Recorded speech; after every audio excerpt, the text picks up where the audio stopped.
Hello students, I'm back at home again and I am going to read to you starting on page 179. We'll end on page 198 today. August the 8th, 1805 from Lewis's journal. We walked ahead of the canoes for several days. Charbonneau slowed us down considerably, complaining that his feet were sore. I gave him and Sergeant Gass our packs, and Drouillard and I struck out ahead at a rapid pace. It was to no avail, as we saw no sign of the Shoshones.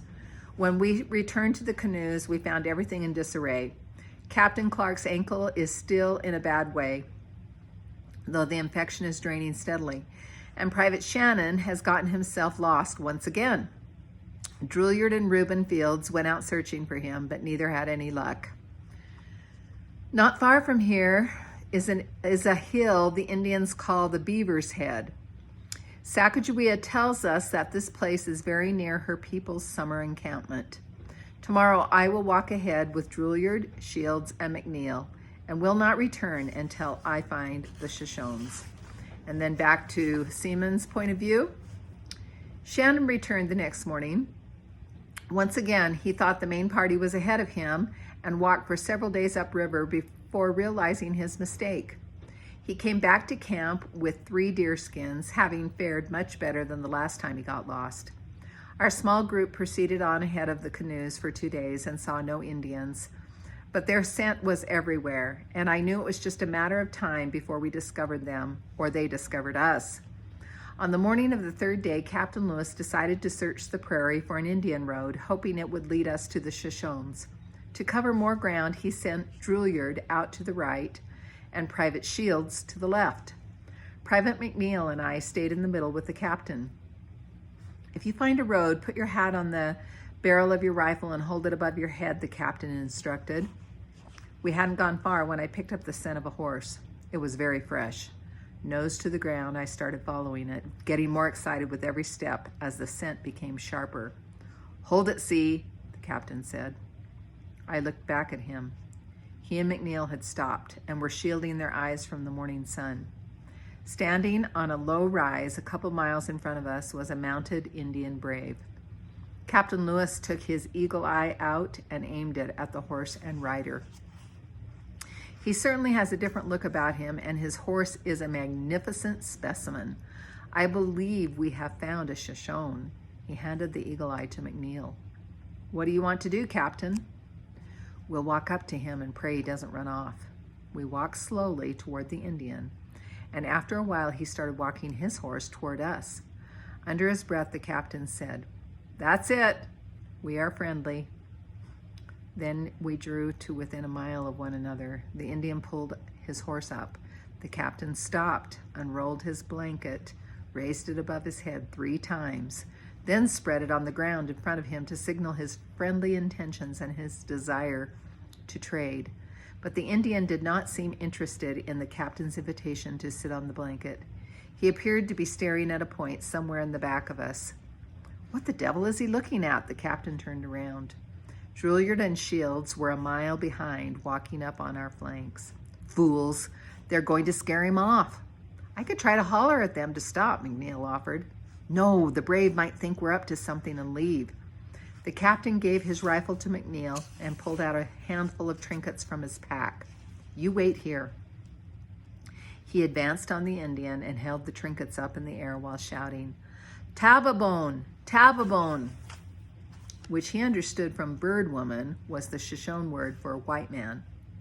He drew to within 200 paces, but the Indians still seemed more interested in Drouillard and Shields, who were gaining ground quickly. The captain stopped and waved at the 2 men to stop. Drouillard stopped immediately, but Shields continued forward as if he had not seen the signal. The captain started forward again. "Tababone! Tababone!" At 150 paces, the captain, now nearly frantic to get the warriors' attention on him and off Shields, pulled up the sleeve of his deerskin shirt to his elbow and pointed to his forearm, which had not been darkened by the sun. "Tababone!" At 100 paces, the Indian turned his horse around and whipped it. A moment later, they were gone from view. Captain Lewis stopped and stared at the empty prairie in disbelief. Shields walked up to him without a clue that he had done anything wrong. "Why didn't you stop?" Captain Lewis shouted. "I didn't realize. You may have just scared off our only hope of getting over the mountains alive, Private. That Indian is going to tell his tribe we're here, and there is a good chance they will go into hiding, all because you were not paying attention. Do you understand?" "Yes, sir, but all because a man was daydreaming." The captain threw the trinkets on the ground in disgust. After spending a miserable night on the wet prairie without much in the way of food, we set out again the next morning. We found a well-traveled trail, which was encouraging, but after following it for 20 very hungry miles, our hopes were all but gone. We had seen no game and no Shoshones, though I had been picking up their scent all day long. That night, the captain and his men were very dejected, especially Private Shields. "If there's a tribe of Shoshones around here," Drullier commented, "I'd love to know what they are eating." As soon as the men went to sleep, I went in search of food and came back 2 hours later without so much as a mouse. What were the Shoshones eating? It turned out they were eating roots.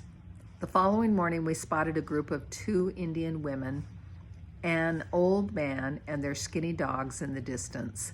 They were pushing long sticks into the ground, digging up plants.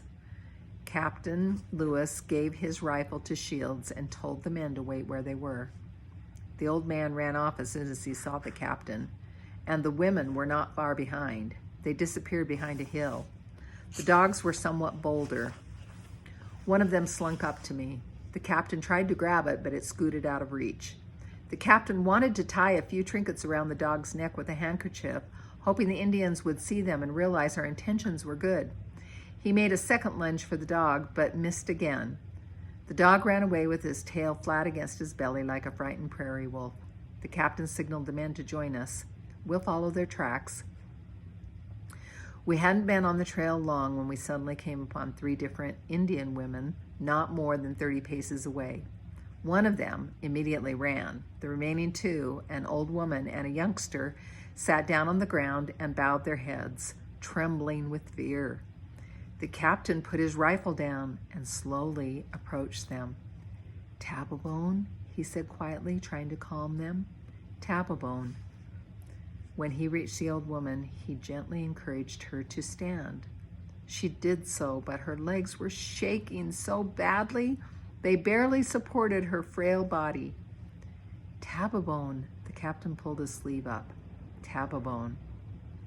The old woman didn't understand what he was saying, but she was clearly curious about the white skin of his forearm.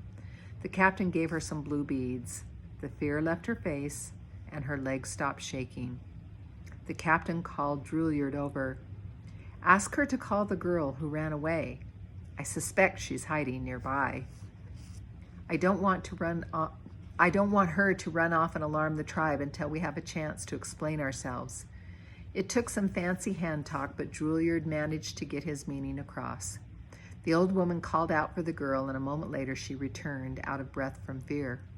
Captain Lewis gave her a handful of beads, then painted all the women's faces with vermilion, a kind of red paint, which Bird Woman had said was a sign of peace to the Shoshones.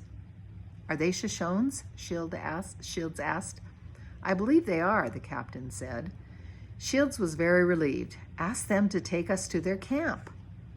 Drullier made the signs, and the old woman led us down the trail. We hadn't gone 2 miles when 60 mounted Shoshone warriors rode toward us at full speed. Hurriedly, before they reached us, Captain Lewis put his rifle down and pulled an American flag out of his pack. He held the flag over his head as he walked forward, followed by the old woman and 2 girls. When they got up to the riders, the old woman showed the chief the blue beads she had been given, and explained that the captain had come in peace. The chief's stern face broke into a wide grin. He jumped off his horse and embraced the captain, shouting, "Ahai! Ahai!" which I learned later meant, "I am much pleased, much rejoiced to see you." The other Shoshones followed the chief's lead, jumping from their horses and hugging the captain and the other men as if they were long-lost brothers. I even got a few pats and hugs. Captain Lewis painted vermilion on their faces, and the Indians responded by tying a few small seashells in the men's and my hair. The captain spread his blanket on the ground, started a parley, and passed the pipe around. The chief confirmed that he and his men were from the Shoshone tribe. He told us his name was Cameawait. Captain Lewis gave him the American flag he was carrying. And now from Captain Lewis's journal, August 15th, 1805. We have finally found the Shoshones. They are friendly and have more than enough horses to get us over the mountains, but there isn't a scrap of meat in their camp. This morning we took half of our flour and mixed it with a few berries for breakfast. This we shared with Cameawait, and he was overjoyed with this pitiful meal.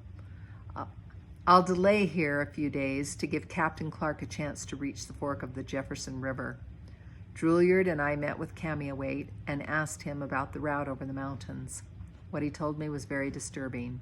I can only hope he is mistaken. And then from Seaman's point of view, Captain Lewis, Drouillard, and several Shoshones sat in a circle outside Cameawait's brush lodge. The chief told them that they would not be able to take the Jefferson River through the mountains, that in fact there was no floatable river through the mountains. He drew a map in the dust with a stick, piling up mounds of dirt to depict the terrible mountains. He explained that his tribe had never been on the other side of the mountains because the journey was too dangerous. He must be mistaken, the captain said to Drouillard. I don't think so, Captain. His people have been living here for a long time. Captain Lewis stared at the shells tied into Drouillard's bushy hair, then pulled off one of the shells in his own hair and held it out to Cameawait. Ask him where he got this seashell. Drouillard made the signs, and Cameawait nodded and gave a long discourse in hand talk. He says that the shells came from the Nez Perce tribe on the west side of the mountains, Drouillard explained.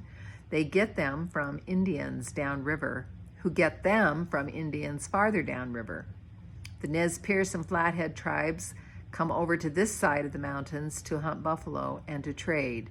They also come over to fight the Blackfeet Indians, who steal from them and take their women and are very bad people. We had heard this about the Blackfeet from every tribe we had talked with. It was said that they had gotten muskets from the French trading posts to the north, and that they knew how to use them. If the Nez Perce and Flatheads can cross the mountains, the captain said, we can cross the mountains. The chief must be exaggerating the difficulties. Why would he do that? Drouillard asked. In order to keep us here with our rifles. These people are starving. Our guns could help get meat for them. Providing there's meat around here, Drouillard said, which I have not seen hide nor hair of. No, I think the chief is telling us the truth about the mountains. If Cameawait was right, then there was no Northwest Passage. Captain Lewis could not quite get his mind around what he had just heard. I had spent many nights listening to the captains discuss this passage and what it meant to the future of their country. It was a severe blow for him. He sat mute for several minutes, staring at the mounds of dirt. Cameawait became increasingly uncomfortable with the silence. I have upset your chief, he signed, looking concerned. Drouillard shook his head. He is just admiring your fine map. He nudged Captain Lewis. Captain? Captain Lewis looked up. We need to continue the parley, Drouillard said quietly. Oh, yes, of course, the captain smiled at Cameawait, but there was no real joy behind it. Ask him if there is anyone who has been over the mountains who could speak to us about the route. Cameawait talked with the other Shoshones sitting with us, then told us there was one man who had made the journey many years ago. Can we talk to him? Cameawait said the man lived in another encampment a few miles away, but he would be happy to take us to him. A large number of Shoshones found us as we walked across the prairie, laughing and chattering away. The Shoshones were a handsome people, although somewhat gaunt from lack of food. Their clothing was made out of beautifully tanned deerskin, decorated with beads and shells. Some of the men wore a fur garment draped over their shoulders called a tippet. made of river otter or delicate ermine skins. Others wore robes made from prairie wolf, antelope, deer, or buffalo skins. Like other tribes we had encountered, most of the men wore scalps taken from their enemies tied to their leggings. I liked these Shoshones. They were very outgoing and friendly. The same could not be said for their dogs, who were the snappiest mongrels I had yet encountered along the trail. The only things that kept them at bay were my size and the occasional kick and whack from the Shoshones, who considered it rude for them to bite at me. The captain named the old man who had been across the mountains Old Toby, because the captain couldn't pronounce his real name. We sat outside Old Toby's lodge, and Captain Lewis shared a pipe of our tobacco with him. Old Toby told the captain that the mountains were very perilous this time of year. "No food," he signed. "Horses fall from cliffs. Men will be crippled with foot soreness. The snow will freeze all of you to death." Captain Lewis was undeterred. "Ask him if there is a big river going through the mountains." His mind was still on the Northwest Passage. "There are no rivers you can take to get through the mountains, but there is a big river on the other side that leads to a stinking lake with water you cannot drink." The Pacific. The big river must be the Columbia. The captain and Drouillard spent the rest of the afternoon talking to Old Toby and Cameawait. The chief readily agreed to lend us 30 horses to retrieve our supplies at the Jefferson River, and consented to lead us there and lend a hand. Captain Lewis asked Old Toby if he would guide us over the mountains. Old Toby said he would think about it and let us know in a few days. That night in camp, there was a lot of talk among the Shoshones about the wisdom of taking us to the Jefferson. Most of them believed we were leading them into a trap and would kill them. By morning, they were convinced of this, and Cameawait informed Captain Lewis that he was still willing to take us, but his men refused to go. Captain Lewis began haranguing the Shoshone men, with Drouillard translating his harsh words into hand talk. The captain called them cowards, challenged their manhood, and said other rough things, which Drouillard had a difficult time expressing. Cameawait joined the captain in the harangue. He swung onto his horse and yelled that he would rather die than break his word to the captain, and if the captain planned on killing him, he was not afraid to die. He had to repeat this speech 3 times before a few of his men were ashamed enough to mount their horses. When we left the village, there was much crying and wailing. The women were convinced the men were riding off to a certain death. Not long after we left, we were joined by a dozen more men. A little later, it seemed as if the entire village had joined us. Men, women, children, and dogs were strung out for a mile behind us.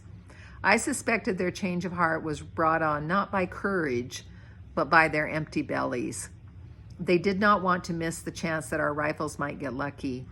That night, the captain sent Drouillard ahead to hunt, but he returned a few hours later without anything. Captain Lewis mixed the last of the flour and divided it. He gave me half of his portion, but it was like dropping a pebble into a dry well. I was mostly ready to eat some dirt, just for the pleasure of having something inside me. Early the following morning, Captain Lewis again sent Drouillard out again ahead to hunt.